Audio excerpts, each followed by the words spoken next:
Welcome to Names of Animals Part 3 quiz test. Question 1. Which animal is called arnab in Arabic? Is it a rabbit or is it a cat?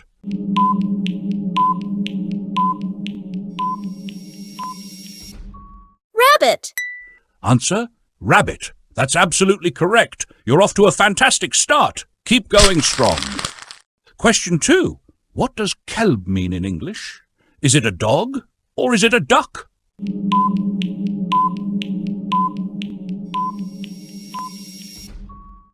Dog. Answer, dog. Spot on. Excellent answer. You're doing great. Question 3. Which animal is called kit in Arabic? Is it a cat or is it a turkey?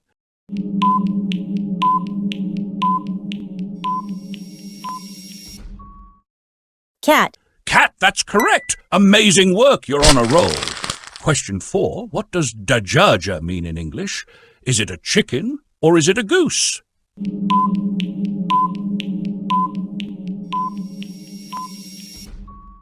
Chicken.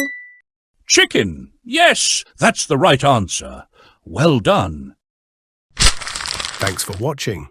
Watch for Arabic videos by qualified teachers. Test your understanding with the free online quiz, link in the description. Watch more vocab videos with attached exercises for free. Until next time, take care and keep learning.